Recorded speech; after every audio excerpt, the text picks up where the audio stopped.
Welcome to this week's edition of Black Authors Matter TV, where we interview the latest movers and shakers in the African American literary community. You'll meet some old friends, discover new ones, and stay abreast of the latest book developments around the country and even the world. So sit back and relax for the next 2 hours with Black Authors Matter TV co-hosts Gwen Richardson and Dr. Rhonda Lawson.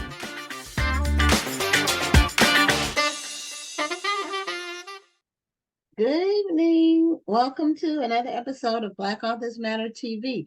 It's December 5th, and this is the last month of 2023, if you can believe it. Goes by fast. Goes by fast.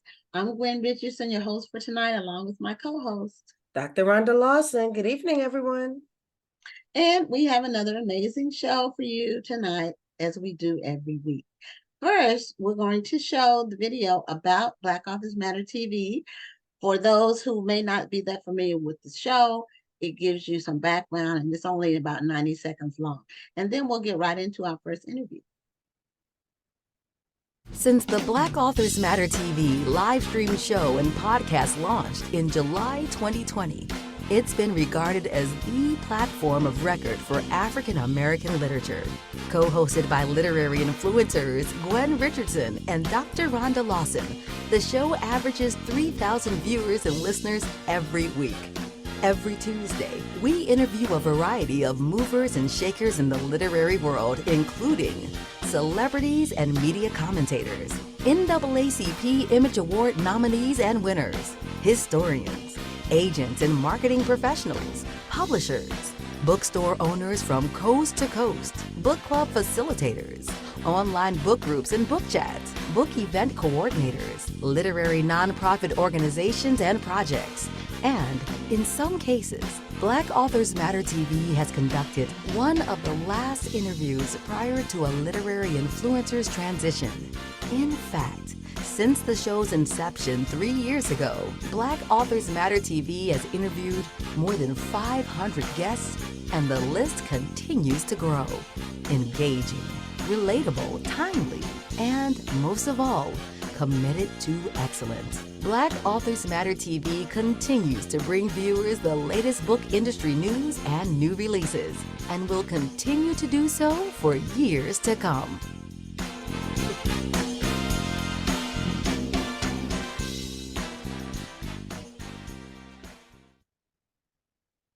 Okay, that video gives you an idea of the variety, the vast variety, and just sheer quantity of people that we talked to and presented to you on this show.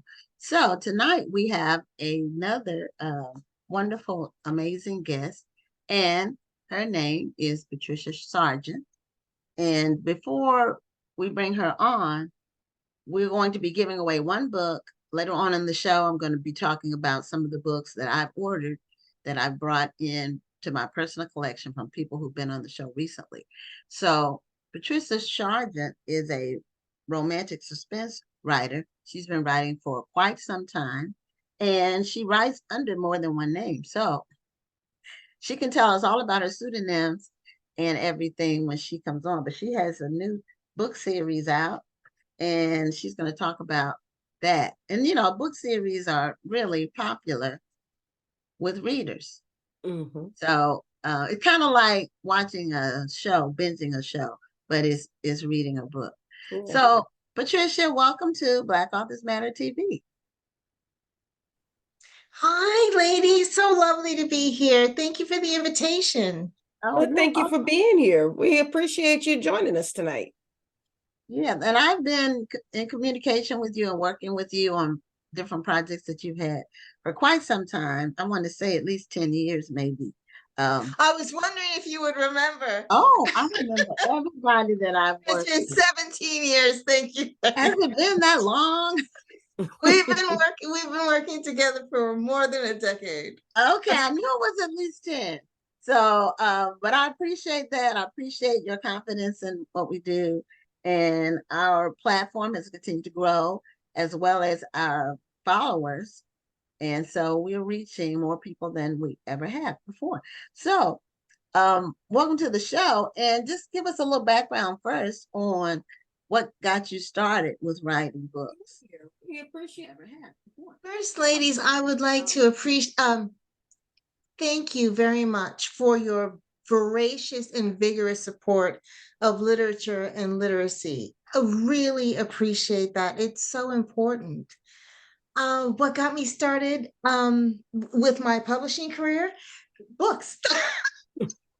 Fell in love with reading, and I wanted to write. As a child, I was 9 years old, and I wanted to write something that gave people the same or a similar sense of excitement and enjoyment that I got from reading. Okay. So did you start with your first project at 9 years old? I know it wasn't a book, most likely, although some people with the help of their parents do publish them It may young. not have gotten published, but it could have been a book. Right. And it could have been one of those things where you stapled it, you put 3 staples on it and passed it around to people. That's what I did. Me too. I had a spiral notebook, and I would put my poems and essays in a spiral notebook. Okay. And my mother would read my stories, and I was a big fan of Edgar Allan Poe. So my stories were on the darker side. And, I'm in elementary school, and my mother said, "Can we try something a little less heavy?" Yeah, So that's did you pretty remember heavy for a child. What got you into that at such a young age? That author, I mean. Books. was? Okay. I just Edgar Allan Poe, some of his books were turned into movies, Right. and they were scary. Was the Pit and the Pendulum him? Yeah, I think so. Yes. Yeah, some The of this Telltale Heart. Yeah. some of this stuff was scary that he came up with. Right. That's why it's surprising that at such a young age, Edgar Allan Poe would have been your favorite. I mean, he's a great author, don't get me wrong, but as a child, what drew you to the dark side, so to speak? Well, I was a little older. I was still in elementary school, but I was a little older than, I don't know. It was just the sense of adventure. I also really enjoyed Alfred Hitchcock and the Three Investigators and mysteries like that. I just, I was maybe a little ahead. Yeah. Well, we used to watch some of that stuff, but we were scared when we were watching it. We were when I would think about writing, I never went in that direction. But we would watch scary stuff and have the covers over our heads.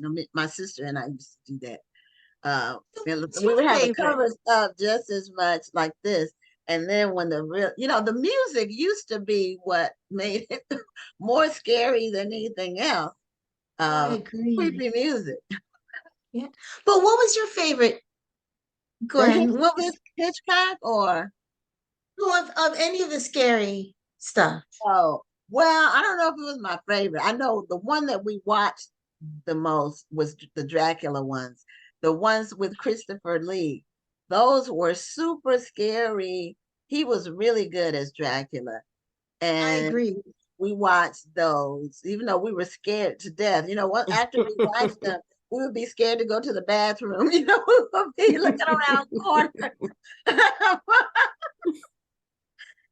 Because he was so good at it, and he didn't talk. It was just his movements, his hands, and he would, and the music was just so strong. And the women, it was always women would be under his spell. He would have, and they would always be wearing a lingerie, walking through the forest with their nightgown on. But it was scary. That, and my favorite Hitchcock is probably the one I've seen like a million times, is The Birds.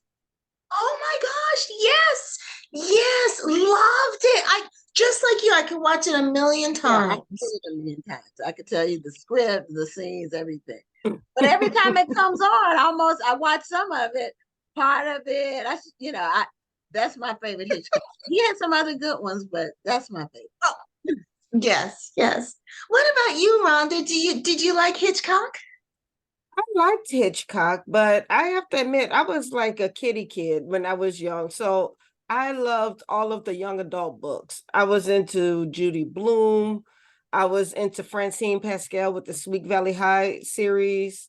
Yes. Anything that was a young adult book, I was reading it. I was always in the library looking for something to read. Oh, yes, yes. I love Judy Blume. Yeah. Yeah. I spent a lot of time looking for, that's true. When you're a reader, you go to the library. Well, as a kid, I was in there like Rhonda. I would read one book and turn it in. And I can't remember, there was a limit on how many books you could check out, but I would just go from one book to the other to the other. And I'm still doing that now. I'm always reading a book. Always, always, always. There's some book that I'm reading. Right. And I told you because my schedule is so crazy, I've just got into audiobooks. So every time I'm driving somewhere, and living where I live, everything is at least 45 minutes to an hour away. So instead of listening to music, I turn on an audiobook. Could you So remind me where you are? I Where are live you? in the DMV and I'm in the Washington, D.C. area. Oh, yeah. Yeah. That's right. That's right. Have Now you you're in noticed whether Ohio, right, Patricia?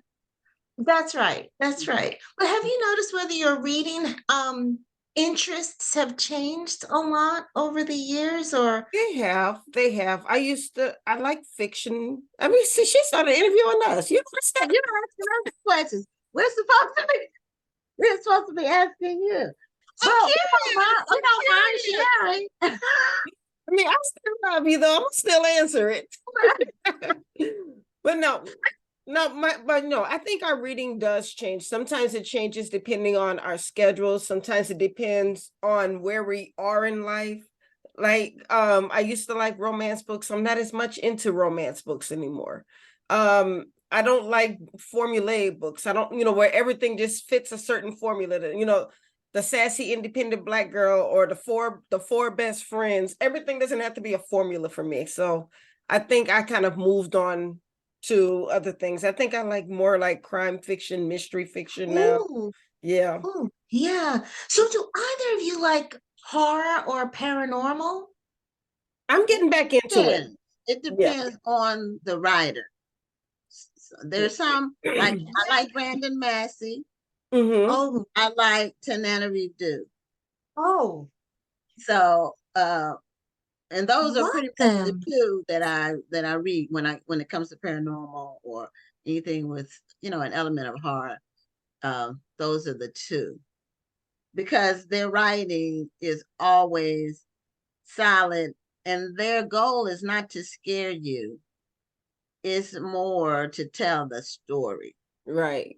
Right, Right. right. And so, It's not like really good storytellers. Well, the good yeah. thing about, I think, horror and mystery books is the description because you have to put the person into the scene. You have to get them to feel what it is that you're writing. So they feel it right along with the character. So the description has to be really strong. Or the scene setting has to be really strong in a mystery book or a horror book. And I think that's what makes them successful. Yes, yes. Now, It's books that pull you in yeah, so that you feel like you're in the room. right, That's what's right, so important. right. Yeah. But now what's interesting to me though is that you like this dark side of reading, so to speak, but I'm looking at your titles and they're all related to cooking. That's pretty light, isn't it? Well, it could be, Yeah, depending what on you doing with the cooking? yeah. So, for example, one of your books is Hard Dough Homicide.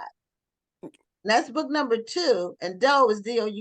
So, now what was the first book in that series? Against the Current. But then remember, Peach The Coast Currant. Library, Mhm. I had Murder by Page 1. Dead Body Okay. by Page 1. Okay. So the current book is it's the spice current. or is it a spice or a food? It's like a fruit. It's a fruit, like Yeah. a raisin, except it's smaller. Okay, so kind Yeah. of like a cranberry or Curraant or Currant instead of not like ENT. currant, Exactly. not like Yeah. against the current, like Exactly. what most people would think you were talking about someone in water. that Right. was swimming. Exactly, which I think works well because it's a West Indian family from the Caribbean islands. So I think Against the Current worked well for the first book. Yes. Oh, And my okay. editor came up with that one. Oh, okay. You mean the title? Yes. Okay. Well, Wow. I've got to tell you, I love the title of the third book. That is hilarious. Coconut drop dead. She came up with that one too. I was like, why didn't I think of that? It's brilliant. No. Drop dead. All the food, is it really part of the story, or is it just a crafty title? Oh no, the story is set in a bakery. And I would say at least 70% of the action in every story happens in the bakery. So for it to have food in the title works really well. So I'm really happy about that. Originally, I wanted them to be song titles, like Island in the Sun was the first one. But I think the bakery titles are much more relevant to the setting. Wow. And two of the situations happen at the bakery. So it does work really well, I think. That's interesting. Go ahead. Well, it's interesting that you chose a bakery for the setting in your book, and it just in your series, and it just made me think about how people, when you write books, you decide where it's going to take place, and you may or may not have experience in the setting. If you don't, then you have to do a lot of research. Mm-hmm. So have you spent a lot of time in bakeries? Oh, yes. Oh, okay. Donuts, cakes, cookies. So you're a baker yourself, or you just like baked goods? I just like baked goods a lot. So whenever a buddy and I get together, it's like, that bakery, let's meet there. And Okay. you could have something if you want, but I know what I Okay. So what is your favorite bakery? Is it a chain? Is it a place that we would know about? Or is it like a local place? Right now, there's a bakery between a good friend of mine and I. It's Panera Bread. Yeah. They Okay. have soups Yeah. and sandwiches too, but love that Asiago cheese bagel. Oh, Oh, okay. I love Asiago. Me too. Don't understand people who don't. No, I don't go to fast food that much, but if I do go to a fast food place, I always go to Wendy's and I always order their chicken Asiago sandwich. It is so good. Good choice. Good choice. You and I Yes. could definitely eat together. Yeah, we have Panera Bread here, but the one close to me closed. So I don't know where they still have them here. I'm in Houston, but they still have them, but they're not close to me. They're in another part of town. I used to go there and get their bread. Like a loaf of their bread, like some fresh fried bread or pumpernickel bread, or I used to go there and get that. Well, And I first fell in love with their coffee. bread. Yeah, Oh, they yeah, have a coffee's soup good. that they put inside some bread. Oh, I know. That's wicked. Really Do not even bother to look up the calories for that. Well, I don't focus on calories. They'll just bring you down. I focus on portion. So my strategy is good for you. Yeah, and I've been able to maintain my weight, the same weight for quite some time. Don't brag. But I don't do seconds, and I don't do big portions. So that's helpful. I do like sweet stuff. Oh, Ice cream is one of my favorite things of all. Me too. Me too. All different kinds. See, that goes, those are the changes right there, because I hardly eat ice cream itself.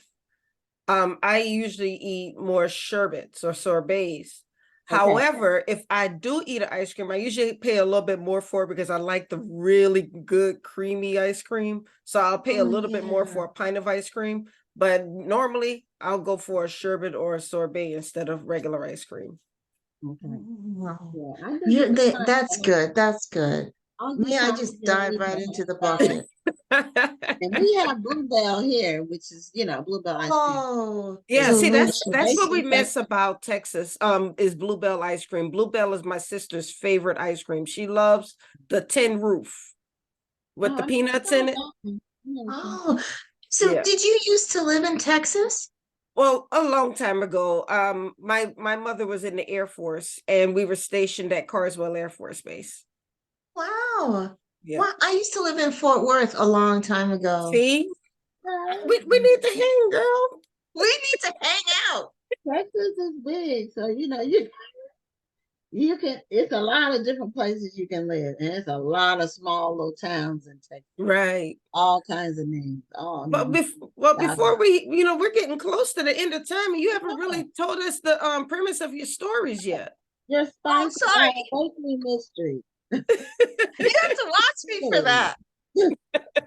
Okay, so I have a couple of series going on right now. The Spice Out Bakery one focuses on a West Indian American family who opens a bakery in the Little Caribbean neighborhood in Brooklyn, New York. And that's a real neighborhood. And it's set in a bakery, but I didn't want food to be the defining culture. So we have different slang phrases, Caribbean slang phrases, and then the grandmother, the matriarch of the family, she does like almost a story time with a couple of the kids who come into the bakery. But of course, everybody listens in on it. So, and then you have the music in the background that I talk about the different real artists. Well, in the third book, I make up a group because I kill one of the members. And that's not a secret. It's on the back of the book. So with the music and the folklore and the colloquialisms, that's how I bring the culture in. And that's with St. Martin's Press. And then with Harlequin, I have my Teray Security Group trilogy. The first book is Down to the Wire, and that's out now. It's these three brothers who own, whose parents started a security company, and their parents die. They inherit the company, and they're trying to expand it. So you have you start with the cybersecurity guy who is down to the wire, and then you have the personal security guy who is her personal security detail. That comes out in, well, it's a May-June title. I don't understand how Harlequin decides their dates. It's a May title. It's a June title that comes out in May. That takes me getting used to. Well, that gets you used to. It gets you ready for June. I thank you. I'm gonna just stick with that. Now, do you have any of your books so you can show us the covers? Do you have we can see what we're gonna be looking for? This is the first book in the Spice Out Bakery trilogy. Okay. And pardon me? I've seen that one. Yeah, I love that one. See the Grenadian flag right here? Okay. Right there. Oh, I love that. It was inspired. And then this one is the first book in the Teray Security Group, Down to the Wire. And this one is a reunited lover story. And the second book, her private security detail with the youngest brother, who's the personal, like the bodyguard, their theme is opposites attract. You want me to tell you how it ends? Ha ha. No. Love doing that. I'm sorry. No, so don't tell us how it ends. So some people tell me that they will read, if they get bored or they get antsy when they're reading a book, they'll go to the end of the book to find out what happens. Oh, heavens. I've had people tell me that. I'm like, well, this just ruins it. I don't Well, know. I used to do something kind of strange. I didn't actually read what happens, but for some reason, I always wanted to read the last line, just the line. And then I would Okay. go back and read. I don't know why I started doing that, but That's yeah, interesting. so I still Regardless didn't know of what the was going to genre? happen. I'm sorry. Regardless of the genre, you Yeah, would read. regardless of the genre, I would want to read the last line. Just that Interesting. line, and then I would go back and read the book. I don't know. Maybe it was me just wanting to see how they would work up to that line, but I Uh-huh. didn't want to. I didn't want the book to be ruined, but always did that. I mean, I'm not sure why. It was just something that I started doing. So what if you didn't like the line, would you not read the book? No, I would still read the book. Yeah, and Interesting. I'm also one of those people who will trudge through a book even if I don't like it. Oh, God bless you. I Yeah, know see, Yeah. it's we are hard. It opposites. takes We me a are total while. opposites. I Because will I'm not. always hoping that it's going to get better as I go along. I give it to Love about that page attitude. 50, You stick with that. maybe page 50, maybe. Yeah, don't listen to Gwen. You But do if it's you, not going, Rhonda. it's You gotta be do going you. somewhere. You know, it has to be going somewhere. Some action has to be something. Something has to happen. You know, somewhere. You know, I'm not gonna keep reading a 300-page book if by page 50 they haven't at Yeah, you have a least point there. You set do the have a point. scene or something. You know, some character, something. Gwen, she'll change you. Keep that optimism. Keep that But, hope alive, sister. but some people will say they'll read a whole book. If they bought it, they'll read it because they bought it. Not me. I guess not. I'll donate it. Yeah, that's the thing. I feel like I bought the I just book. I donate might as well finish I, it. no, I'll donate it. But if it Don't didn't, let Gwen change you, Rhonda. Well, no, the only Say time so. I will not keep reading a book, not so much the storyline, but if the book was written so badly, and I'm Oh, talking totally unedited. Um, I mean, I don't have a problem with a typo here or there. I mean, I have typos. I'm not worried about typos. But when the grammar is just so hard to read and you're having to read the same paragraph over and over to try to get what they're saying, I can't keep reading that. yeah, yeah, that's unimproved, painful. improved or unedited books, they'll get about 5 pages from me. I can't do it. Yeah. Rhonda, No, stop listening. I don't mean, I mean really badly. Like somebody just wrote this, put it out, and nobody really read it since it came out, including the author. I just, to me, like it's insulting me as a Well, reader. I would tell you the value in an author reading your own book. Sometimes you'll go back and read the book and you'll be like, what in the world was I trying to say there? Let me go ahead and fix this really quickly. And I've done that before. No. Yeah. Yeah, oh my gosh, that's called a draft. It need to be published. We'll say there's an author who writes wonderful, she has a wonderful story idea, she has a wonderful series, but she moves between her point of view so much Yeah. that she actually makes me physically dizzy. So I don't read her stuff anymore. It makes me too dizzy. Yeah, well, a book can make you dizzy. Some of them, you know, there's a thing now, and I think it's sort of new because I don't remember it happening like 10 years ago. But with historical fiction, people go back and forth between the present and the past, and then you have to. Sometimes Well, it's like Black a Cake ping is like pong. that. It's like a ping pong ball. You're like, okay, You have to be very careful when you're you have playing to. with times. You do. Yes, I thought Black so Cake did a right. very good job going back and forth because it went to the past tense and went to the present tense, but it was very easy to see what was in the current time and what was in the past. You just have to be very careful with that. You do. And some people do it really well, and some people I wish they would just stop. Yeah, and then some people, I think some people it's like a crutch. Some people they just feel like they have to do it in every book, and you don't have to do it in every book. And when it feels kind of forced, well, you know what makes it discombobulated is when there's a whole lot of characters and you have to try to keep the characters from the past and the present in your mind, and it's just total confusion. So that's another, there are different techniques and different I won't call them gimmicks, but they're different patterns, that styles that people use, and then they're popular for a time and then something else becomes popular, and so yes, I just like solid writing, a good storyteller. yeah, I like a good story. Yes. Even if the writing is a little weaker, if the story is good, I'm not gonna put the book down.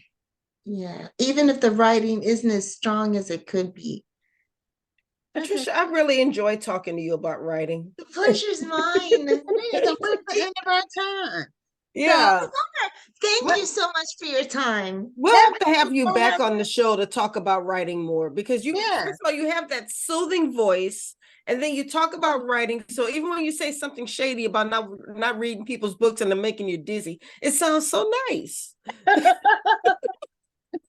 Yeah, some people cannot insult you, but with honey instead of vinegar. So right. I love chatting with you ladies. You make me laugh till I cry. Thank you. Thank you for being a guest on the show. And My I'm pleasure. reading your work, your series about the spicy series. Okay. Well, thanks again, and you have a great evening. You. And You too. And happy holidays and happy holidays. Thank you. Take care. You too. Bye-bye. Bye. Okay, so we're bringing on our next guest, and after that, we're going to do our book giveaway, and we're also going to, I'm going to tell you about some books that I've acquired.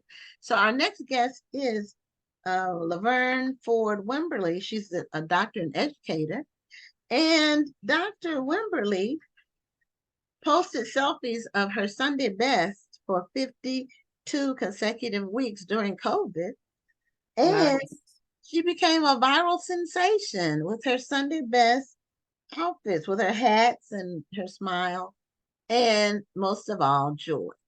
So, Dr. Wimberly, welcome to Black Authors Matter TV. Thank you. Appreciate the opportunity. We appreciate you joining us tonight. Thank you. Thank you. You're welcome. Now, what motivated you to start posting your Sunday best and then keep it going? Well, I didn't want to just sit at home and kind of be a slouch, because I figured if I did that for too many Sundays, I might never get back into church.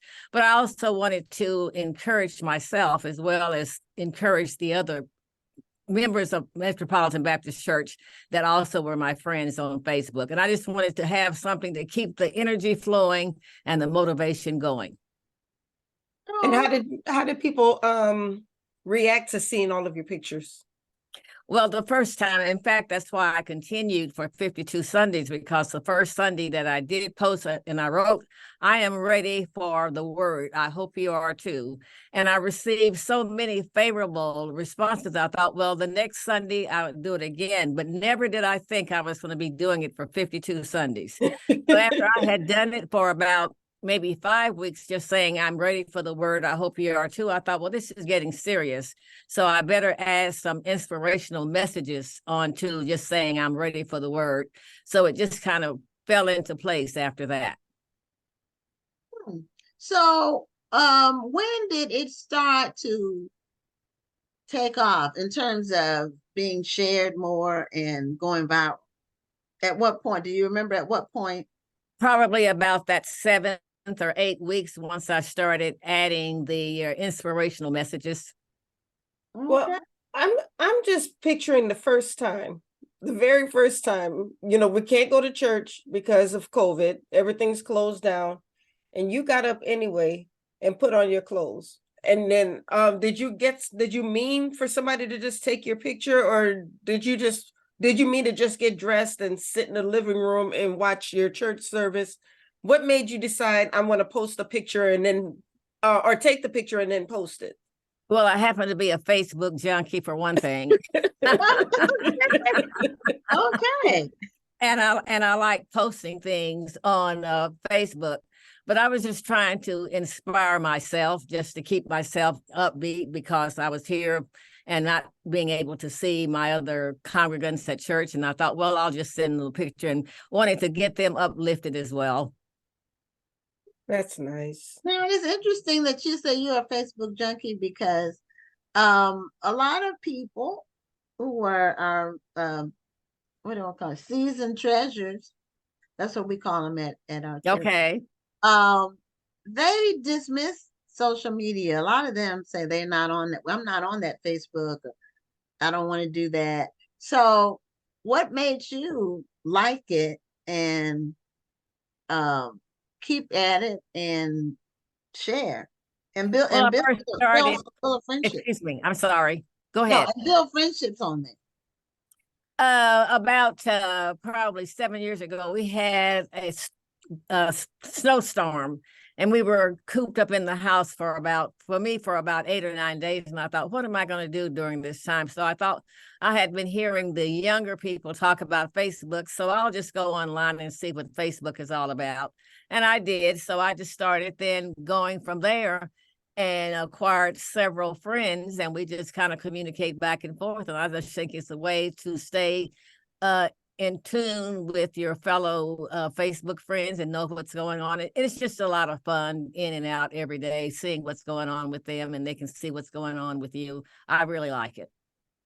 Yeah, a lot of people who are critical of Facebook, I'm on it mostly for business, although I do keep up with my Facebook friends and what's happening with them in their lives. A lot of people say, well, there's so much, so much crazy stuff and so much negativity. And what I tell them is, it depends on who your friends are on Facebook. Absolutely. You get to decide who your friends are on Facebook. This is true. You don't have to be dramatic just because everybody else is dramatic. You can stay very peaceful in your own Facebook corner. And you can unfollow whoever you want. Yep. They don't even have to know if they're posting things that you don't think are something you want to be exposed to, or they're not inspiring you, or they're negative, you can always unfollow them. Absolutely. Yes. So and I'm you very have to careful and control. cautious. I'm very careful and cautious about what I put on anyway. And I'm sure most people are at this point, knowing that there are some crazies out there. But I just enjoy relating with my friends and just seeing what good times they're having and where they're going to eat and what their family is doing and those kinds of things. It's just a good way to stay connected. It is a good way to keep up with people, that especially people you don't see often. Absolutely. In person, people that you probably will never see in person because you live in different cities and you just you know them, but for example, my high school graduation class has a Facebook page, and we get to keep up with our activities, or if we're going to have and I'm from Virginia, but I live in Texas. So, and then we've lost several people this year. We've had a few deaths of our class, but we get to keep up with what's happening, with them. And I appreciate it. Now, you said people don't necessarily post crazy things, but there's a lot of people posting crazy stuff all over the place, all over, and on every platform. So it's just, people can decide how they want to utilize social media and what they want to get from it, gain from it. And you don't have to tell, people say, well, I don't want everybody knowing my business. Well, if you don't post it, don't post your business, and they won't know your business. They only know what you post. That's it. Well, it certainly did serve me well when after the year was over, when a reporter from Tulsa's Kim Jackson Hilliard wanted to interview me by Zoom, because I had posted for 52 Sundays. And over the years, when she had wanted to post me when I was working, I would always say no. But she said, well, it's going to be over Zoom. And since I had become accustomed to doing Zoom, I thought, well, okay. So it was on a Sunday that she interviewed me, and that Sunday evening about 10 o'clock, then it aired. And then that following Tuesday, Gail King picked it up on CBS Mornings. And from there, it just went wild. And then the Kathy Free with the Washington Post picked it up and had me on the front page on Easter Sunday of the Washington Post. And from there, it just went everywhere throughout the United States and even in Europe and other places around. So I believe that social media has its perks as well. It just depends on how you want to use it. Well, it certainly worked out for you, and this was something you were doing just for your own mental health, and you wanted to be able to encourage people around you, and it turned into something bigger. So as time went on, did you feel like you had to make this a priority? Okay, no, I can't do anything else. I didn't post my picture today. I have to post my picture. No, because see, I was accustomed to when we were growing up as children, we got our clothes ready on Saturday evening for church on Sunday. Yes. So I just knew I was going to get it out on Saturday. It was something I had been doing over time. So it was no big deal for me to do that. Yeah, I still do that. You're right. I'm not a morning person. So when I get up, I just have just enough time. It has to be out. So I have to already know everything what I'm wearing, the shoes, the jewelry, everything. And but some people are morning people and they get up, like I have a good friend, she gets up at 4:30 every morning. I try. It doesn't work for me. Yeah, but that is true. That was a tradition when I was a kid. We got everything ready on Saturday and hung it up on the door. Yes. Yeah, everything. And Saturday was the day that you got your hair pressed. If for those who had their hair pressed. Those days. Yeah. I still feel the burn. You can still hear the sizzle. Oh, absolutely. And smell it too. Yeah, that's a really cultural specific thing. And someone who isn't from this culture won't even know what we're talking about. Probably not. But it's nice to reflect. It is. And it's nice that all three of us are different places, but that's a tradition. That was what we did. Absolutely. So do you have your book with you? The book, of course, that made it all happen. My Sunday Best. I love it. Wit, grace, and style. That is wonderful. So those now you have a huge hat collection, I'm assuming. Yes, I do. And now my mother, who's passed, she used to be a hat. But she was a first lady, and she wonderful. Loved hats. She loved hats, and she had a huge hat collection too. So now with your hats, how do you find them? Did you have a specific hat store that you go to? Did you get them online? How do you? Well, when I was working, I used to travel quite a bit going to conferences, and every time I would go to a city, then that would be one of the first things I do, go into that department store and look at the hats and then have them shipped home. And so I've just been collecting them over 40 years or so. So well, hats a serious business. Yeah, and they're not cheap either. They're not. Now, I have a sorority sister who wears a hat to all of our conferences, to everywhere she goes. And she knows that she's going to be switching hats so much that she puts them in their own special box and ships them ahead of time. So they'll be at the hotel before she gets there, because she knows she can't really travel with all those hats. Right. Well, see, the only time I really will put a hat on will be on Sunday. So I never take any with me. Now, I do have some caps, but sorority caps that I take with me, but never any of the large hats or anything like that. Oh, okay. So you're in a sorority as well? I am. Which one? Oh, you want to guess, maybe? Oh, don't ask me to guess. I don't know if you can see. Okay, it's one of the divine men. Yes. Yeah, I don't know if you can see my letters behind me. Oh, yes, now I can. Okay. Well, yes. I'm the pink and green girls, the Alpha sorority. Okay. And where did you pledge? Where did you go to school? I didn't pledge in school because I went to the University of Tulsa, and that at that time we did not have a chapter. So I pledged our chapter here in Tulsa, the Alpha Chi Omega chapter. Okay, you did grad chapter. Yes, right.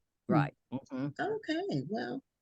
And people now are really fascinated with my hats. I don't know if you were aware that I was on the Tamron Hall show back in March, just before the book was released. And she had seen some of my hats through TV and whatever. But anyway, she had a beautiful green hat made for me and gave it to me. I did an interview with her on her show, and I'm very proud about that. That is so sweet. It is, isn't it? Mm-hmm. Yes. Yeah, we've had her on the show. Yeah, okay. I think we've interviewed her a couple of times. Yeah, when her mystery came out. Right. And I think the sequel, her second installment, is coming out soon for that. But that's great. Now, did you imagine that you would ever be on all these national platforms and have a book and all of that, and just doing something that you just enjoy doing, and it caught on? It was something positive. It was never in my wildest dream at all that I would even be considered to write a book. But then when I was contacted from the editor, Janet Talbert, to write the book, I thought, well, I don't have anything to write about. And she kind of convinced me that I did, and gave me these 41 words and how I related them to my family. But then to have been interviewed with Anderson Cooper on CNN, and also one of the favorite things that I really liked about the whole thing is I'm in love with Trevor Noah, the comedian. Oh, I love him too. And when he mentioned me on March the 15th and compared me to Queen Elizabeth, saying I could teach her a few things, that was just unreal. that was wild. I thought that was great. And then also another one that I like was Dan Rather. He used to be a CBS reporter, and he mentioned me on Twitter and talked about my warm smile and everything. So just to be a small town young person not young for me, but as I'm still consider myself young. But anyway, to be a small town person in Tulsa and get all that national attention was something I never would have dreamed of in my wildest. So I have enjoyed my 15 seconds of fame. And now to be on Black Authors Matter TV. So combination of it all. Yes, it's full circle now. That's right. Absolutely. I'm really happy that you got the exposure for doing something positive or just fun, just your lifestyle, and something that can inspire other people. Not to want to be famous, but just to do things, to not give up on style and being positive, and right, and parlaying wisdom to other people. Now we've had a couple of comments from the audience, and one person, Pamela Wade, said when we were talking about pressing hair, she said the Royal Crown hair grease. But we didn't use. My mother used Vaseline. We had something called Hair Rep, HAIRREP, and we used hair. It had a little red top on the can. The can had a red top on it. We used bergamot. The big okay. blue jar. Yeah, the blue yes. one in the glass jar. Yeah. But my mom didn't use that when she pressed our hair. I don't know why she used Vaseline. For some reason. Heard of using Vaseline. Well, now we use Vaseline for our legs to we did. It was all-purpose. It was multi-purpose. It was multi-purpose. You're going to church shiny. Absolutely. Well, better than going ashy. Yes. And we also use it to put on our patent leather shoes as well to keep them nice. Yes. Oh, you are bringing back memories. Yeah, I did that one time when I was real young. Well, that's what you do when you get 84 years old. Yeah, but the Vaseline on your patent leather shoes, they collect dust. You come home and your shoes are totally dusty. From that's sitting on top of that Vaseline. So you had to be careful about that. I think I was real small when I did that out. 6 or 7 or something like that. You brought back some memories to me. So a couple people said that they saw the show that you were on. Tony that she saw I'm assuming it's Tamron Hall. And you have a couple of sorors on here that are Oh yeah, they saying, got oh, excited wow. and started throwing green hearts and everything. Well, I'll blow him a kiss back. So inside the book, what show us some of what's in the book itself. Like I saw the pictures of you on the front cover, but on the inside, what's in the book? It has all of the 52 selfies that I submitted back in the year of 2020, 2021. So, and they're all in color. And Okay. then Can book you show us also a couple of them? Can you show us a couple of them sure. in the book? Okay. Yes. That's the in white, and then that one's in red. Okay. Right. All right. So the book is just replete with all different colors of everything that I wore during those 52 Sundays. Oh, okay. Wow. Now did you have a different hat on all those times? 52 Sundays, yes. Oh, you Never had wore the same thing twice. And I think that's what probably amazed some people, but to Yeah. me, it's no big deal. well, that's amazing. That means you have at least 52 hats. Yes. At a minimum. At least 52, but there's more, right? We won't tell that.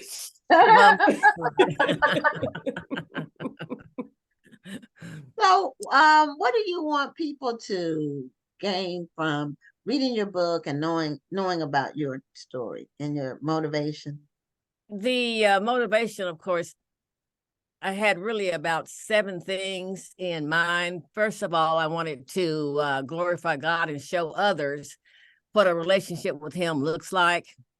And I also wanted to honor my parents as well and strengthen the community of believers, and then kind of minimize some of the negativity that now exists in our world today. And then to share with those who are in spiritual darkness that having an intimate relationship with the Lord will enhance or enrich your life. Amen. And then give readers some sort of evidence that life is a journey full of adventure with countless ups and downs.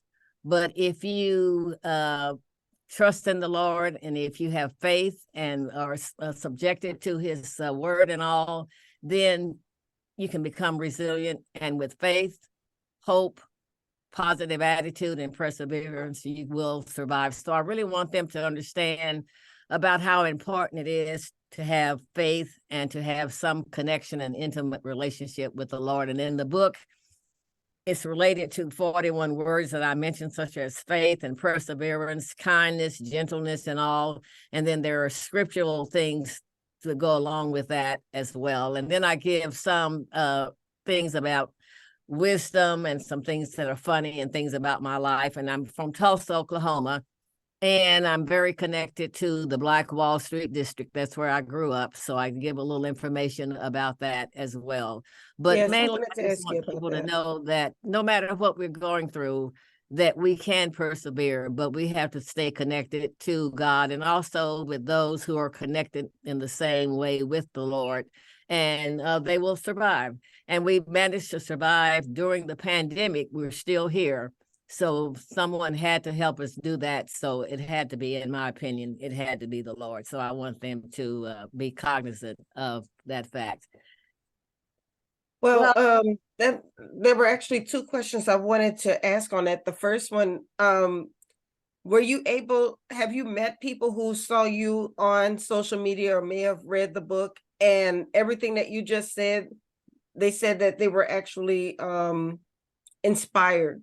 So what was your message landing with them? Absolutely. In fact, there was a couple out of New York that sent me $50. They were so inspired by the message, and I just thought how wonderful that really is and really was at the time.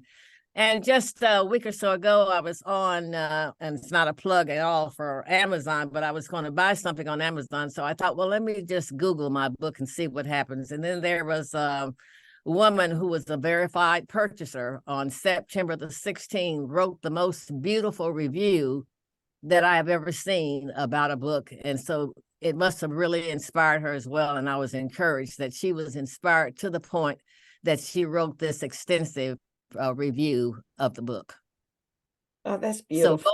go on Amazon and look for the one written by someone with the initials BRE, Bree, on September the 16th, 2023. Isn't it You have awesome a when good you can memory, inspire too. people that you've never seen, never met? Right. Yeah.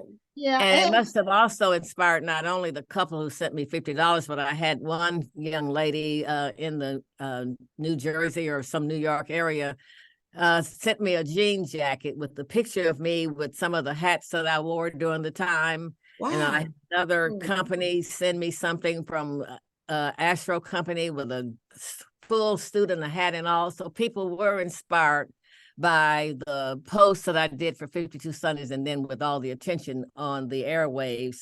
And so it just warmed my heart, and I hope that it continues to warm others as they read the book. Well, this is great, Dr. LaVerne. So can you show us the book cover one more time? And we want to let people know the name of the book Sunday is My Best, Sunday Pearls Best. of Wisdom, Wit, Grace, and Style. And I believe the book is really authentic, it's entertaining, and it's relevant, and it would make a nice Christmas present for those that you love. Amen. That's Now, true. I know we only have like a couple minutes left, but you did mention that you were very connected to the Black Wall Street movement, and I'm wondering if you've used your book to help support that in any way, or have people connected them in any way, because I know you weren't there when it happened. You're not quite that old, but you grew up, I believe, when the city was still kind of rebuilding from all of this. Oh, absolutely. In fact, I worked in a couple of pharmacies on Greenwood as I was working my way through college. So I'm very familiar with what it was like. And my street where I live was on Marshall Place, just a block from Greenwood. And so I have a real strong connection. So whatever I can do. And right now I'm serving on a commission with the city, and we're trying to see what we're going to do to revitalize that area once again. So whatever I can do to commit to in order to see that it will be thriving as it was back in the early 20s, 30s, 40s, and 50s before model cities and others came in and destroyed it by putting an expressway there in the community. Mm-hmm. I know that feeling. It went very well. Yes, that happens quite frequently throughout the United States. It happened in New Orleans. A lot of Black businesses on this one street basically died because of I-10 being built right in the middle of the town. Yes. Mm-hmm.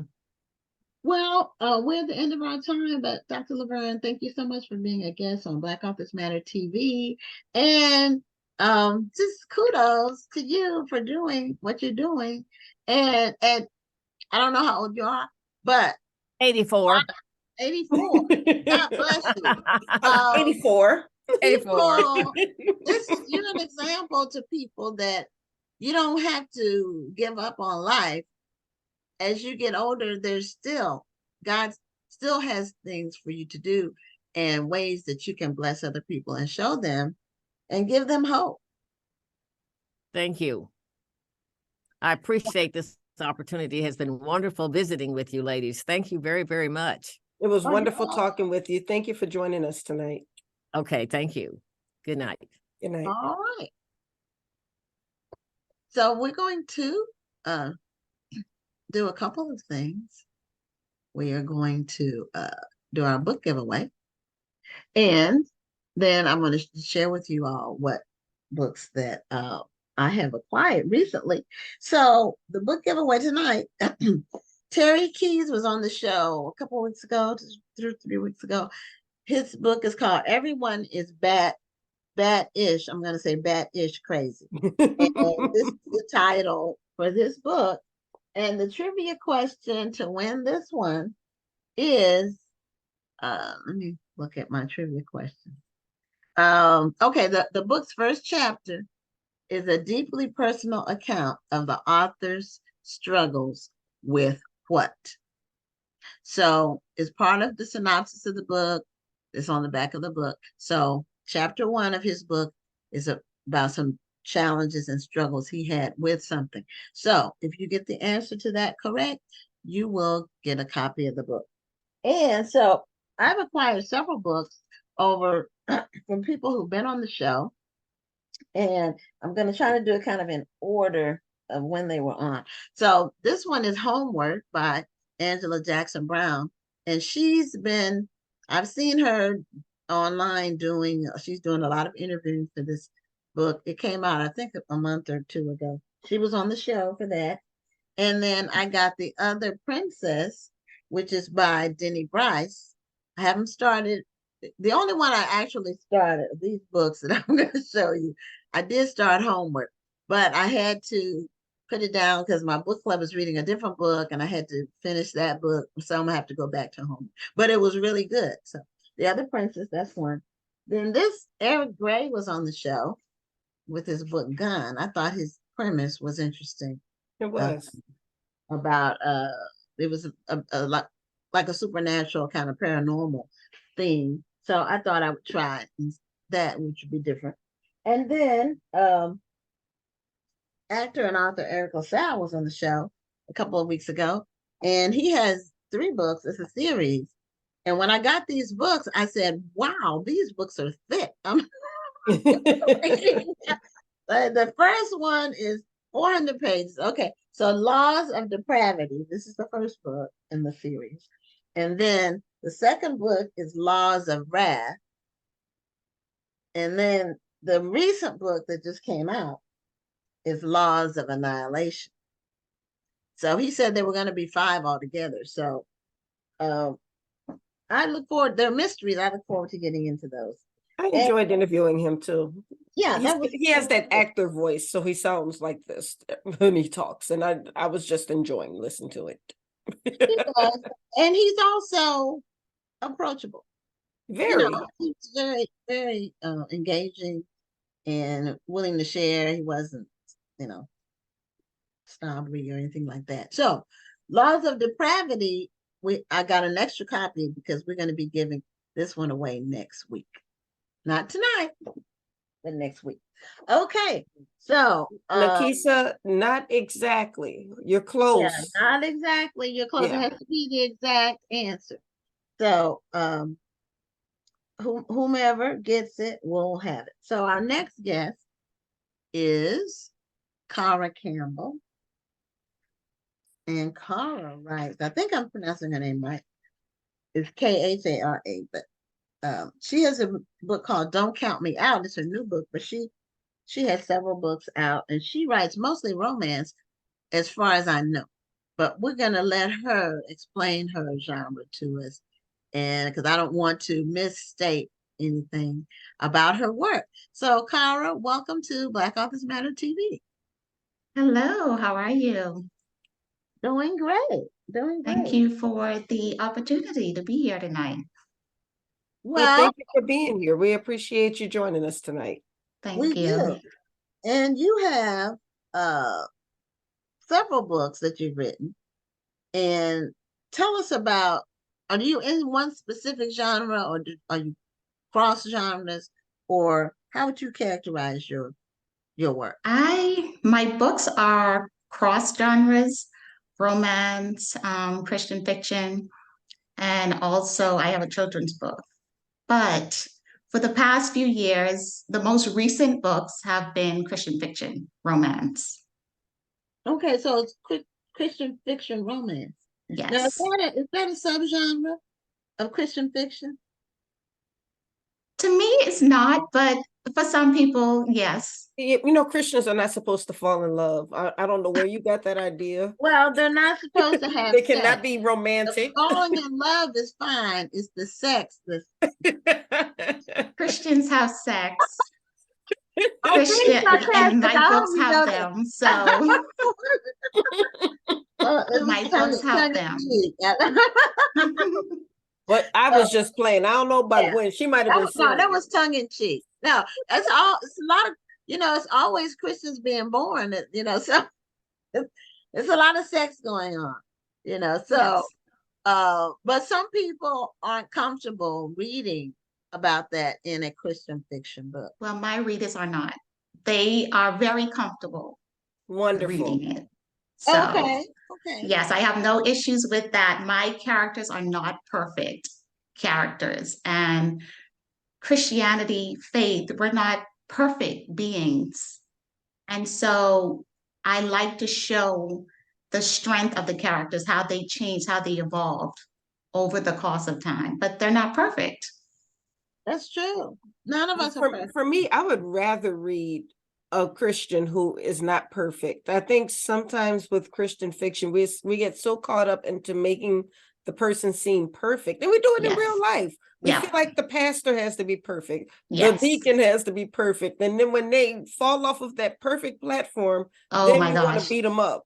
Exactly. So I prefer to Exactly. read people because I'm not a perfect person, so I don't expect my my leaders, my spiritual leaders, or my fellow Christians to be perfect either.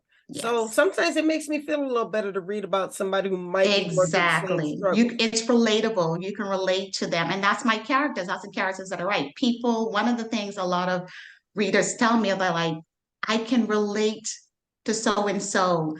I've experienced that myself, or I've seen it, with other people. Like, it's relatable and it's Right. believable. And it's like it gives them hope instead of some Christian fictions, like you mentioned, Dr. Lawson, that it's the characters are too perfect. Like, I can't live up to this. Like, Right. whose life is like this? Nobody's life is perfect, regardless of how they may try to make it seem. It's Right. not.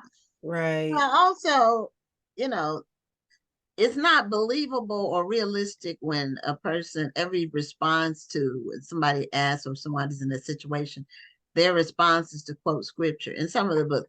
That's just not real life. That's not what Oh, happens. I had a friend like that. And I'm telling you, it would irritate me. I would say something like, "Oh, this is killing me." No, it is not killing you, Rhonda, because you remember, what is she would start quoting scripture to me, and I'm like, can I just be tired of what I'm doing right Exactly. now? Exactly. Like, I No, don't it's need not that right killing now. me. Like, I can pick up the Bible myself and read it myself, but I don't need, like, it's not relating to you at that moment. I mean, Right. people mean well. They Yeah, do mean well, but Sometimes, sometimes it's not the sometimes they do. time. right, right. So tell us, the name of your book is, I'm sorry, Don't Count Me Out? Is that the newest one or? It's not, well, it's the one before the last one I did. I haven't put out any. Actually, you know what? That is the last one. Don't count me out. I have so many. I'm sorry. How many books do But did you you have? have some of them with you so you I can share have some of over them? 20. Okay, Wonderful. good. So, but yes, Congratulations. don't count me out. That is the latest one. And I wrote two other ones too that I hope to release in the upcoming year. That's why my mind is kind of. Yeah, the thing about now, do you self-publish or are you with a publisher? I self-publish. Okay. Yeah, I was gonna say the thing about being with a publisher, the book that you're promoting is not the book that you're working on. Like, because they take 2 years more or less for the books to come out. I think Right. romances may come out quicker, but when you're talking about the book, you might be working 2 books back or Exactly. and you have to Yeah. try to remember the plots and storylines and not getting confused. I think that would be confusing for me, but you have to promote the book when it gets released. That's what you have to do. Yes. Now, do you have some of your books handy so you can show us some of them? Did I you, do not. you I didn't do not. I'm have any sorry. books with you? I don't. Well, I guess, like, I will have to go and, like, dig them out. Like, I can't just pull it off the shelf right No, now no, to if you have to open dig it. them out, then don't worry. But if you were going to run and just pull it from somewhere, then you No, have I to do can't it. just run and pull. Oh, Okay, okay. that's okay. Well, Well, listen, somebody we had a comment asking what was the name of the book with the person in the red dress. Did you have a book with the person with the red dress on the cover? It's a red. I know there is one. She has a red bathing suit. That's Bahama Love. And Maybe I that can was go on Amazon and look at all the covers right now too, it. but that's the first one that comes in my mind with someone with the red dress on. That's Bahama Love. Oh, she And said no, that, that's not the one she's talking about. okay. I guess she'll type She'll type and clarify which one she's talking about. I did want to point out that you live down the street from me. Oh, Yeah, I live in Silver Spring, but I'm moving to Accokeek soon. you said you live in Silver Spring, but you, I'm gonna move to Accokeek. oh, we'll be neighbors. See? How big is Akakik? You know, I've only It's heard about of this big. recently because after this, do you know Kevin Johnson? He's a pastor. He's a pastor. He's also an author, and he does the Christian books on tour. I think he lives in Akakik. So this one, I think, is what she's talking about with the red. That is Okay. Can't Love What I Don't Trust. So that's a book 1 and book 2. So that Okay. is a romance. That is not Christian fiction, it's a romance. Okay. And it's based in the Bahamas, where I'm from. So you would get the cultural Bahamian, Caribbean vibes with that book. Okay. I was going to That- ask you about that because I could hear your accent. Yes. So, how long have you been in the United States? Oh, over 20 years. Okay.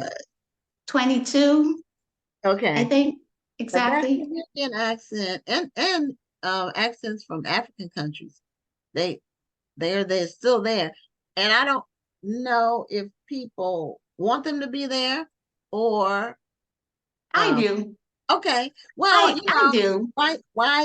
why not embrace your heritage? So Yeah, I do. And it's just how I talk, even though nobody else around me. My husband is American, my kids are born here, so they don't, but it's who I am.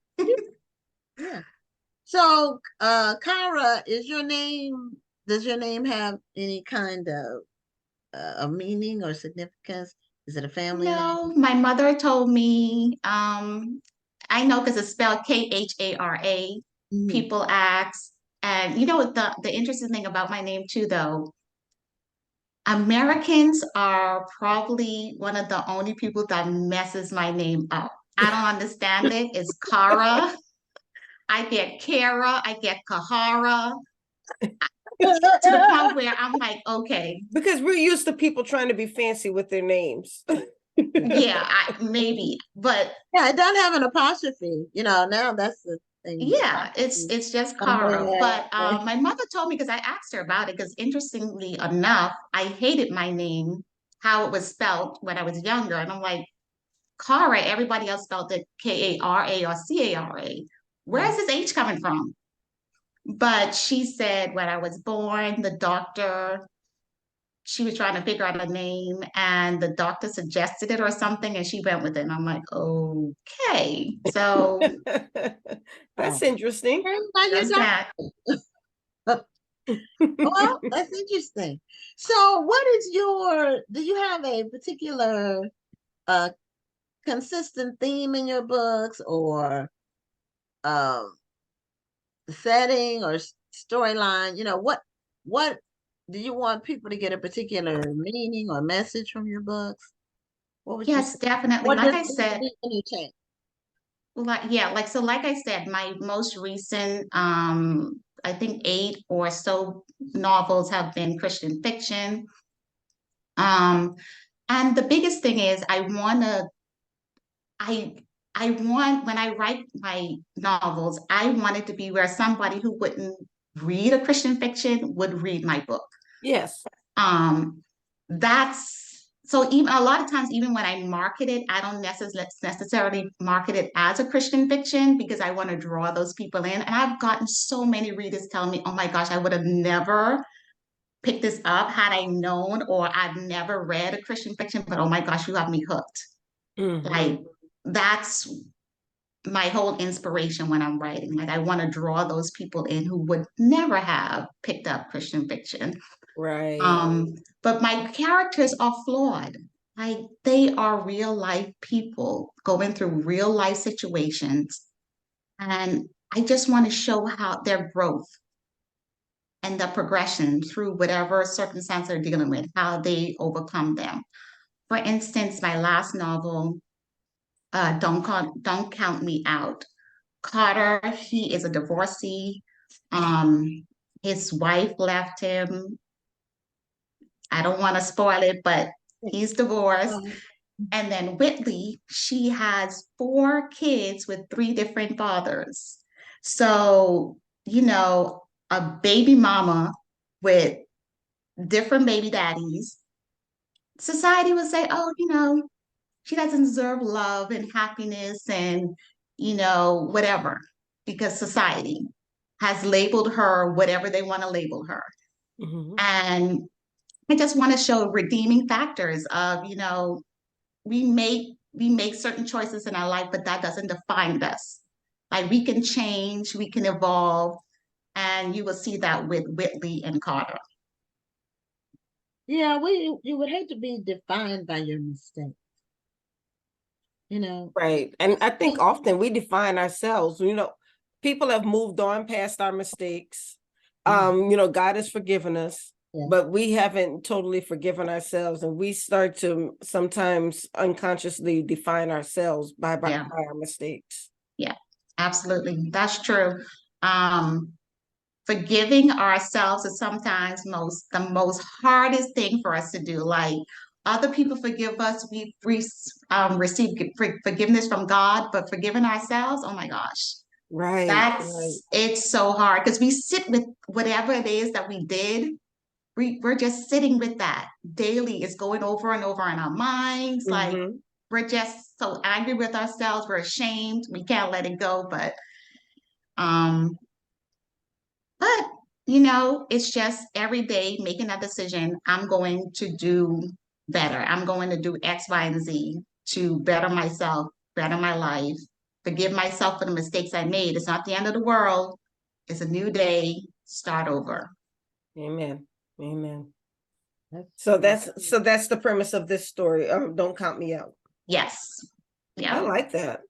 Thank you. Now, in your Christian fiction, are your characters regular churchgoers? Not all of them. Okay. But they are Christians. They are. Okay. Not all of them now. Not all of them are Christians. Not all of them start out like them. In your life, everybody you encounter is not going to be a Christian. There's some cussing in there. I tame it. I keep it respectful because that's not the focus of it. Right. But I do make my characters authentic. Like if I want to say he's a gangster, you're going to believe he's a gangster. Right. I'm making it believable. But at the same time, I'm not glorifying something that I may not necessarily believe in personally, but I am portraying a character. I'm an author. I create characters and situation and worlds and stories, so I want it to be believable. That's the way to go. I love it. So now you mentioned that some of your books are not Christian books. So do you kind of go back and forth with genres or not, or are you totally a Christian author now? Christian fiction? I am. That's my focus right now. That is definitely my focus right now. But it can switch because I did do my sister-in-law, she challenged me to do what is it? It's Killing You Softly. It's kind of like suspense, thriller type of, and I really enjoyed writing that. That's a few years ago. So when I have an inspiration, something comes, I'm like, okay, let me try that. One of the genres I really love reading is what is it? I have it in a brain freeze. Historical fictions. Oh yes. I love historical fictions, but I don't think I can pull it off. It takes a lot of research, dedication. You can't just sit down and just write it really quickly. Exactly. Absolutely. Like I love it, but I don't think I can do it. Yeah, that's like I've written in multiple genres, not fiction. The fiction is just mystery thriller, 2 books. But I don't think I can write that. Well, I didn't think I could write fiction till I did it, so you never know. Yeah. But I like writing about the now. I like my stories to be in contemporary in today's world. So, Right. because when I read a lot of historical fiction, and I'm amazed that just the cadences, the language, Yes, if they're doing people from, for example, slavery time with exactly. Yeah. um, dialects, and you have to keep that going throughout the entire book. Yes, it has to That be consistent. Yeah. Mhm. that takes real work. Yeah. Yeah. Because Joan Bassar, I hope I'm pronouncing her name correctly, last name, she's one of historical fiction writers that I love. Um, but yeah, it's just because it takes you to that entire world. Like Right, you're there. right. You're Right. back there, whatever the time Yes. period is, Yep. and well, if it's done right, Exactly. Exactly. it does that, and that takes a real talent. It's a Yeah. real. But Yeah. that's something I'm interested in, but I don't think I can. I was just about to ask you if you were going to try to challenge yourself and and put together a story. Do like challenging myself because that's one thing I do like. If I think of a story, I'm like, let me try it out. But really, I don't think I can. Like maybe I may have to go not too far back, maybe the 80s. Oh, that's historical now. Well, technically that is historical fiction. Exactly, We exactly. refuse to believe that the 80s was that long ago. Right. You had to be like 50 years back for it to be truly historical. I don't know if Yeah. the 80s would be counted as Well, historical. I'm 50 years old right now. I was born in 1973. So Okay. 50 years ago is a story that was written in the 70s. So I could write a historical fiction that was written in the Well, 70s. the Yeah. 70s, yeah, but the 80s, I don't know. But anyway, it could be because the 70s, you can kind of put the 60s and the 70s together. That time period, it kind of flowed into the 60s was more the movement and all of that. The 70s was more the aftermath and like music and a lot of fashion and the hair and all of that. So you had it was a transition time, but they kind of went together, you know, but the 80s was completely different. And so I don't know. But have I read any historical fiction from the 80s? Have you read any books I on that? have. There Yeah. is one. It's We Made Love in the 80s. That's the Uh, title? that's the title. We Made Love in Oh. the 80s. I love that book. It just took me back. I felt like I was back because I was born in 1980. Okay. So yeah, it's just, you know, the language, the clothes, the music, like she took me, I was there. I felt like I was in the 80s. And that's what I love about historical fictions. Or, a certain era. Since you said the 80s isn't the 80s, it doesn't go too far back. We can say that era. I felt like I was in that era. Well, a lot of authors will write about their formative years, about the era of their formative years, Yeah. whenever that is. And so, nowadays it does count as historical, Mm-hmm. depending on how Absolutely. far back. And if you live through that period, that's one thing. But when you go back like 100 years, 150 years, or 200 years, then that's all research. That's Yeah, all. it is. You know, uh, Definitely. you have to spend a lot of time. You have to actually go to the library. I don't think you can't do it all online. That's one of those situations where you have to actually and you have to access newspapers from that time and that kind of thing. And for the most part, those are not going to be online. Those are going to be at a library somewhere. Um, and there is that Yeah. place, newspaper.com. I don't know how much access they have to how far back they go. Right. Um, Well, now we're talking about this imaginary historical fiction novel you're about to write. Do you have another book that you think that you're working on now? So the next book that I hope to release, maybe February. So I can put it out today if I wanted to, but Timing is everything. right, exactly. Which is, that's something that as a writer, you would think that would be so easy, but timing is so key to like it just factors into so many different things. But that one that I hope to release next year, early next year. What is the title of that one? I tell you, my brain. I have written so many because it's two that I've already written ready, but I'm still doing a little fine tuning certain things. But that one in particular, so the main character, she grew up in the church. Her father, because you asked me if they're all in the church. This one in particular, she is. She grew up in the church. Her father, he is the worship leader at the church.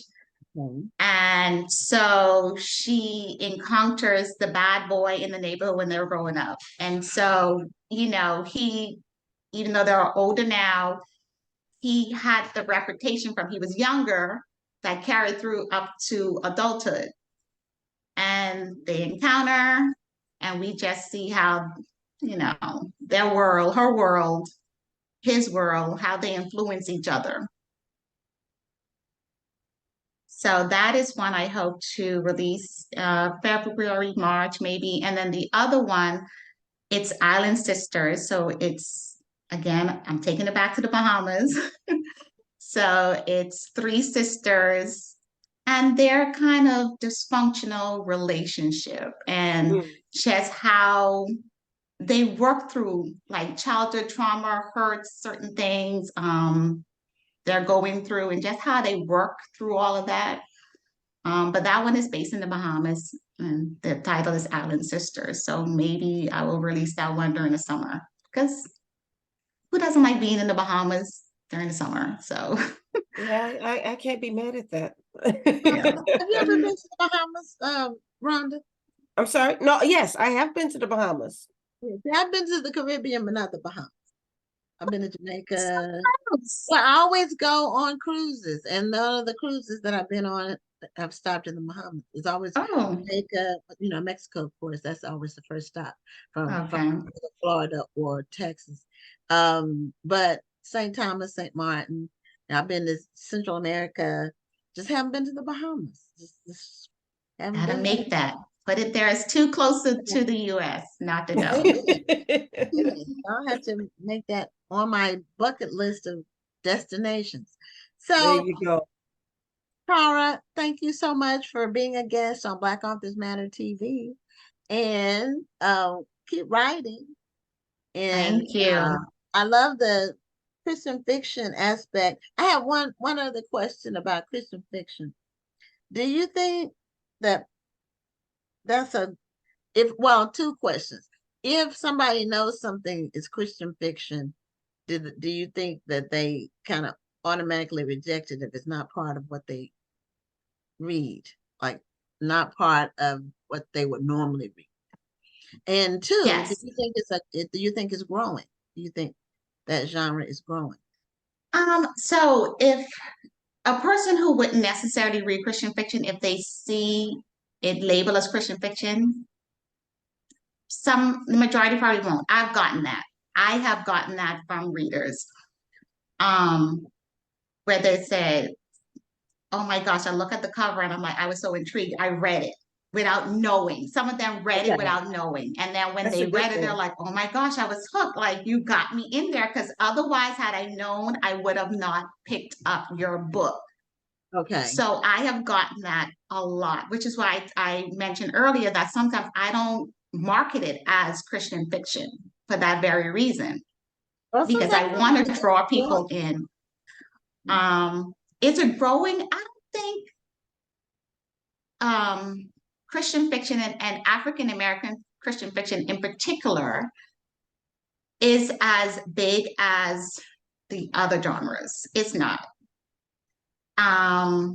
I really hope it picks up, that it grows, it gets bigger, but it's not as popular as the other genres. It's not. So, but that's my hope, that it will thrive and more people are attracted to it, and just give it a chance. I think that's the biggest thing. People automatically have this stigma, Christian fiction, they're going to be boring. I think that's what probably sticks in people's mind too, or it's going to be judgy, or um, all of that stuff, all these different, they're prejudging the book, like don't judge the book by the cover. People are prejudging it because of the genre it is. But if you're one of those people that have not tried Christian fiction, please, even if it's just try with one of my books. Try with one to try if you're new to it is Send Her to Me, Lord, or When a Man Loves a Woman. So Okay. they're one of the two of mine that I would say give it a try. Christian fiction. Well, we did put your link in the chat. We can, so our readers or our listeners can watch or read Don't Count Me Out, and they can look for your other books as well. Yes, they're all on Amazon. They're all listed there. So please, yes, give it a try. And then when you read it, and I got you hooked, because I'm praying that I do, just send me an email or message me on social media, though I have taken a little social media break. Right. I hope to be back on soon, but you can always email me. Well, that's a great last word. Thank you so much, Khara, for joining us tonight. Really enjoyed talking to you, and hopefully we'll be able to meet up in person one of these days, since we don't live far apart. Yes, right around the corner. That's right. Yes. So you keep doing what you're doing. Thank you, and congratulations on everything. All right. Thank you. Bye. All right, take care. Bye-bye. Okay. So that was Khara, spelled Khara. And we're bringing on our final guest, Danielle Marcus. And Danielle was on the show a few months ago, but Danielle is such a prolific writer that she has another book that's just come out. And so we're having her back. I think her book came out last Tuesday, if I'm not mistaken. And so, Danielle, welcome back to Black Authors Matter TV. And Danielle is under the Black Odyssey umbrella with the never sleeping, always up. Entice. I don't know when she sleeps because I don't care what time I send her an email. And sometimes I do stuff late because I'm a night person. I'll send her something at midnight or 1 o'clock in the morning, and she will answer me back. So anyway, Danielle, welcome back to Black Authors Matter TV. Thanks for having me back. I'm so glad to be here. Well, we're glad to have you back. It's a new book. It's called Jack Girlz. Do you have a copy of your book with you? Yes, I do. Okay. So this one, now, is this one related to the previous book that you? No, it isn't. And it's okay. It's a different vibe too. Okay. So the other book was Stick of Love. And that came out, when did that come out exactly? In June of this year. June of this year. Okay. So you wrote these books. Did you write them quickly, or did they just get released like that? Actually, these books have been written about a year or two ago. So it took me a while to write these books. Okay. And I had to go through the publishing cycle. Yeah, that's true. Well, that's the way it goes. Yes. But tell us about this current book. Jack Girl.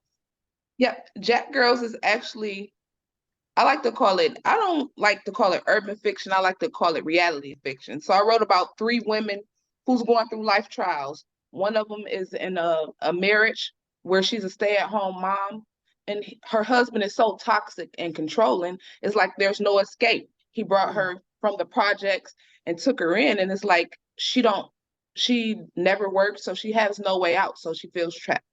Then her best friend, Diamond, she's on the verge of losing everything. She has a business that she running. The bills aren't getting paid. Her car is about to get repossessed. And then the third friend is I'm sorry, is Angel. And Angel is what you call a setup chick. So her way What of chick? getting a setup chick. Oh, And this is okay. something new. That's a setup chick. I'm not, well, I might, once you just explain it, I might know what it is. But this is my first time hearing about it. So what a setup chick is a girl who goes to clubs and everything, and she finds Oh, unsuspecting men and she yes. takes them for their money. Oh, Setup okay. Well, chick. yeah, I got it now. that's an old scam. Yeah. I've heard of it, but okay, but I didn't know what they were called. I didn't know there was a We know thing now. Sorry about that. for that too. Okay, so how do the three of them end up in the same place? Okay, And so who they're was all Jack? best friends. Who I'm was sorry. Jack? Who is Jack? Or is there a Jack? Nope, Jack Girls is what they are. So Oh, basically, okay. She was thinking something like Charlie's Angels. I wasn't sure. But Jack is a common name in popular culture for characters, especially in TV series, for characters that are loners that are kind of but they save the day. This is a loner that saves the day. And they're always, a lot of them are named Jack. It's just amazing. Now I haven't seen any black people named Jack in popular culture as far as movies. So I just wonder, okay, Jack Girls. So the Jack Girls, they get together and like form a. yep. What do So they do? basically what happens is they're all sick of life and the hand they're dealt. So with their friend already being a setup chick, she comes up with the bright idea, hey, why don't you guys come with me and we'll get down and rob somebody and our problems will be solved. But the thing is they end up robbing the wrong person. So after robbing the wrong person, they end up owing a very dangerous man, and they don't have no way to get the money that they owe him or anything. So they come up with a plan to start robbing people to get money. Oh, Oh, sounds okay. dangerous. It sounds Very intriguing. dangerous. Okay, I think I like where this is going. So normally you wouldn't think about women doing this, but so do they like rob bodegas or banks, or do they go do the snatch and grab thing where they go in and steal a whole bunch of Louis Vuitton stuff and then sell it online? What do they do No, actually, without doing spoilers? actually they start an escort service. So the people who hire them are rich men. So they're the men thinking they're getting an escort, but they end up getting jacked for their things. Okay, yeah, that's an old scam. It's some old movies that if you see them where old white guys like from some of those black and white movies got scammed like that. That really is an old scam, but it continues to work because once somebody has had the X number of drinks and then they are thinking that they're gonna be let's say entertained. The guard is down. And then, of course, everything doesn't always go as planned. So they put themselves in some very dangerous situations. Of course. Okay, so it sounds like it's a lot of action. Yes. Okay. Oh, and this book was just released, about a week ago, huh? Yep. It came out November. Yeah, November 28th. I had to get the right date. Yep. Well, congratulations. Yeah, Thank now you you're so much. also a screenwriter. Yes, yes. And the other book has been adapted into a screenplay. Yep. It will be streaming starting in January. Yep. It's already been submitted, so we're just waiting for the distributor to put it up. And then I'll also have a movie called Confessions that's on Tubi right now. Okay.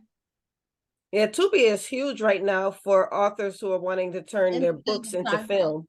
Yes, and it's a great platform for us independent creatives.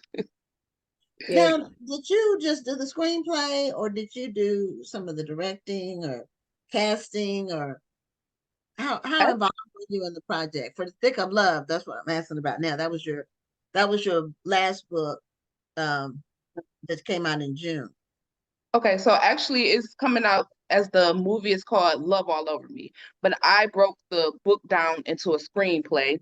So I was involved with the whole part of it. I teamed up with a production company called Murray Production. So it's an effort. We're a family, so we just do everything together. And I actually got on a big screen, so you can see me in the movie as well. No, you She's an author, she's a movie producer, Oh. and she's an actress. Now, I know a lot of people they hope or they think about or talk about or want information on how to turn their book into a film. So, were you in the film industry already when you first started writing books, or how did this flow? Actually, what started me with films is a book that I wrote called Plug Love. That book was actually turned into a film. So that was back in 2017 is when I first got into the industry. So I worked with the company with that. And then ever since I just studied the craft, I took a couple of classes and I decided, hey, this is what I want to do. Okay. So I like that. How did you raise your budget for it, if you don't mind asking? For the, it's for more for people out there who want to know, okay, it costs a lot of money to, do a film. You have to shoot it, you have to get actors, you have to have it edited, and then, all the process. Don't forget your extras. Yes. In some places you have to pay for locations. I mean, it can add up. Yeah. It does. Actually, with the funding for it, thankfully my production company, they came up with the funding for it. So I didn't have the funding. Yep. Oh, that's awesome. Yeah, that is awesome. Are they in your area? Yeah. In Detroit. You said yes, they are in Detroit? Yep, they're in Detroit. Okay. So did they purchase the film rights, or how does that work? I'm like I said, I'm asking for not just myself, but this is one of the questions we get asked the most at the festival and everywhere. I actually did have to give over my rights to the company, but I have credits as the writer and I have credits within the film, and I also get, percentage on the back end of it as well. Okay. Now, how does Tubi work in terms of, because I've only seen a little bit of Tubi, but I keep hearing about it. How does Tubi work in terms of, if you put a film on there, how do you pay for placement, and then do you get royalties on viewership? How does it work? Do you know the details on that? Yes, actually it's free to put your film on Tubi. So where you get paid is every time a viewer watches it and the ads play, you get paid off of ads. Oh, okay. Okay. So it's like YouTube in that regard. Basically. Okay. Okay. Well, that's the good information. So people out there, if you can if you have your book and write the screenplay and get the actors and the extras and all of that, and the location and the soundtrack. Once you get all of that done and shoot it and edit it, and then you put it on Tubi, it's a process, I'm sure. So how long did it take from start to finish? So I started writing, changing it into a script. I say about January. We started shooting around June. I say altogether for the whole process for it to be shot and put up, it was about 9 months. Oh, that's not bad. That's not bad at all. It wasn't. But it took 9 months because we filmed it in about 2 months, but then we had a premiere, but then we waited about 5 or 6 months after the premiere to put it up. Okay. What did you do that on purpose? Not really, but we were looking into film festivals, and with a lot of film festivals, you can't have your work already shown. So that's why we did it. That makes sense. Okay. And Okay, well, film that's good festivals, information. those are serious business. I used to go to Mhm. the New Orleans Film Festival all the time. And first of all, that's an excellent festival. If you've never been, you've got to go. I've never heard of it. Yeah, it's in New Orleans. It's a week long, and they show the super popular movies. That's the first time I saw Green Book was at the New Orleans Film Festival. Oh, And the okay, first time I saw Harriet was at the New Orleans Film Festival. That's where they premiered it. okay. So there are the big movies, and then there are the smaller movies, and then when you go into the movie, I got a full access pass. I can go to any movie I wanted to. So we go in, and there's like a little notepad and pencil that you're supposed to, or not notepad, but like a little piece of paper and a pencil you're supposed to pick up as you're going into the movie. And as you're watching the movie, at the end, you kind of rate it. And then Oh, you put the little slip in the box as you're going out. So that's how they judge who is going to get like the audience choice or best director or things like that. And then the question and answer period at the end of the movies are always pretty fun as well. Oh, wow. Okay. Yeah. So that's why I say you've got to go. They always do it in October. So next year, look into going to the New Orleans Film Festival. That's one of those festivals that they sleep on because everybody thinks Mardi Gras and that's it. But go to that film festival. Okay. Definitely. Parties every night. I'm telling you, hmm. they They know how to have put it one together. here too. I need to find out because I'm not sure when it is, but it seems like they have it in the summer. I need to. They have one that's here almost Yeah, every. I think there's a Houston Black Film Festival, isn't there? Yeah. There Yeah. is. And I need to check that out because I haven't been. I keep getting invited, and then you know how you hear about something, and then by the time you revisit it, it's already passed. And so Right. I need to make that part of my things to do for 2024 is to go to the film. Yeah, I need to start going back to film festivals. There's also one in Martha's Vineyard that I want to go to. I've not been to Martha's Vineyard yet, but I feel like I live too close to not go. So I have to get up there and go to that. Yeah. So which how many books have you written, Danielle? I've written 27 books. Well, actually, it's 28 books now, and 2 of them have been traditionally published. Okay, so you self-published the other ones. Yeah. Independent. That's great. I mean, it's wonderful. I'm really disheartened by all the people like me who self-publish, and they have, now I'm up to book 15, and I'm thinking about 16, 17, and 18, but I don't know which one I want to do first, and so I have to decide that and all that. But Yeah, I've been looking into it. I've been kind of slow rolling it, but I've already turned 2 of my books into stage plays and they did very well. So okay. the next step is to just turn them into movies. I'll get to it sooner or later. You're Yeah. gonna do it. You got this. Everybody who reads my books, my Genesis Files and Exodus from Treachery, everybody says it should be either a film or a series, but I don't know how to make it happen. And so, and I don't want it to be, I don't want it to be low budget where it loses something. That's the reason why I'm slow rolling the project. I don't want to just throw it together, and I don't want to trust somebody to put it together and they make it look like a cheap project. I feel like the stories are too strong. And I'm not saying that they have to be $1 million budgets or anything, but I just want somebody who's going to make the movie and put love into it and not just throw it together for the sake of saying that we have a movie. Exactly. And we have a lot of that going on too, where you throw it together.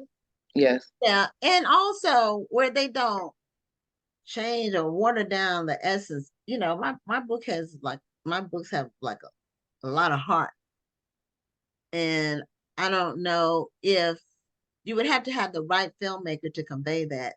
And I have to give up my rights. And then, well, I wouldn't have a problem. I would love to see my books on screen because they're different. The stories are totally different from anything that's out there, period. But they are very good, and I enjoy writing them, and I put a lot of work in writing them. But I kudos to the people who have their books and they just figured out how to get it done. Now, have you ever thought about crowdsourcing or any of that? I mean, I crowdfunding. That's what I mean. crowdfunding, I have Yeah. not, but I've been reading about it. That might be a great idea too.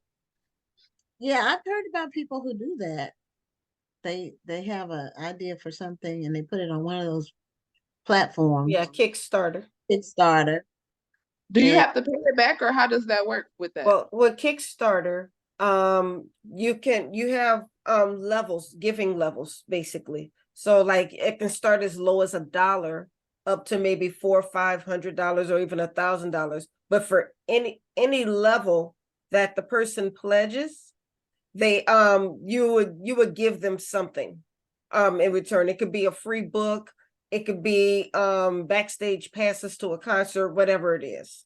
Okay. And then but the trick is you on Kickstarter, you only have 2 months. You have to raise the money in 2 months. and If you you have to don't, set a dollar amount. I'm on the sorry. You have to set a dollar amount. Right. to So start. if you say something like, I want to raise $10,000 in 2 months, one, you have to raise that $10,000 in 2 months. If you don't, you don't get anything. So all of the people who pledged, they won't get charged. Right. Oh wow. Yeah, I don't but know if I like that. but that's the way Kickstarter works. But then there's also GoFundMe is actually a crowdfunding platform. Just people use it for the wrong reasons sometimes. But there's GoFundMe. There's also Patreon. With Patreon, you have patrons who basically give you money. It could be small amounts, maybe $5 a month, $10 a month. You find a lot of YouTubers who have Patreon accounts, and the people who support them are called patrons. And I saw a YouTuber once who his computer broke, and his patrons donated to him to get a new computer. Oh wow. Right. So that's another crowdfunding source that you can look into as well. Now, Stephanie Burnham said, how did you find out about the Tubi book to screen deal for you, Danielle? Actually, the person who Murray Productions, who I'm working with, they actually reached out to me and we said, let's work. I do films, you write, you got content, let's collab. So that was a blessing for me. And then with that was a blessing. You found somebody who was actually Yeah. serious, because I've had people come approach me like that. I'm like, I don't think they're serious. They're just trying to make some money. oh no, with Charles, when you say you want to do something, he's not going to talk about it. We're going to do it. We're going to do it. We're going to do it. And what I like about working with him is once I get to a certain place, he doesn't mind going in and we equal partners and everything. And it's a family environment. And I find that very important, that you find somebody to work with that don't try to water down your voice, that sees your Yeah. how you see it. That was a real issue, watering down your voice. Now, or just really making it cheap. You know what I mean? Yes, yes. Explaining your concept. How did you get into screenwriting? Are you self-taught as a screenwriter, or did you? I worked with a film company who basically let me do hands-on. So I was there with the process, and then they offered a class. So they say, hey, come on, we're going to show you this. And then I did a lot of, YouTube is a university. So I went to YouTube University too. Okay, yeah. Yep, nothing wrong with YouTube University. Anything you want to know about, by now, you have to be discerning on YouTube, but anything you want to know about between just Googling and YouTube, you can pretty much get the foundation for it. But execution is still on you, Definitely. And I find it, with changing your book into a film, it's very different than writing a book, because with the book you're able to put so many details. You could put all these pages, but you got to condense all that into 90 pages and find the most important thing to put into the movie, because you can't drag it out. Right. So that's another thing that I found, because the first book that I actually did myself turned into a screenplay was Thick of Love. So that was a challenge. Like, do I want to take this out? No, I want to say this. No, that's not important. So when you find somebody to break it down, make sure they really see your vision, because they could take out some very key and important parts as well. Very true. Very true. Yeah, the dialogue that's the script. I mean, they do have descriptions, but what the actors say is what's on that screenplay and the settings, some of the action. I read the screenwriter's Bible. I mean, I read some of it because I did a treatment for the Genesis files. I wrote a treatment. I found out, okay, what's the process if I want to present this to a production company? And I did the treatment and I sent it in, and they said no, it wasn't for them. It wasn't something that they were going to pursue. So I went through that. I did go through that process, and I would love for it to happen in the future, but I would hate for it to ruin my story. That's Exactly. So did for Thick of Love, the essence of your story, were you able to keep that?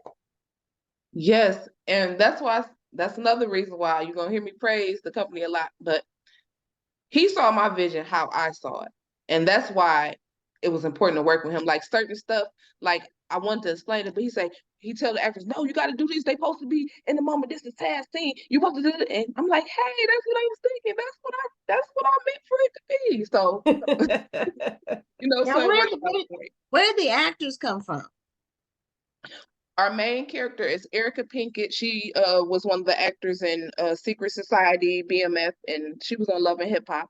And then Leah, she's been in a few of movies around Detroit. And then we had Santana, who's another actor. So a lot of our actors are Detroit actors that's been in films around Detroit. Oh, okay. So do they do you have a budget to pay them? Does the production company pay them? How does that work? It depends on how big your role is. The actors do get paid. Okay. Well, this is good information. This will be on YouTube, so somebody might pull it up and find out. We have a YouTube channel. All of our shows on YouTube, and the individual interviews are also posted on YouTube. So our media manager separates them out and uploads each individual interview as well. So,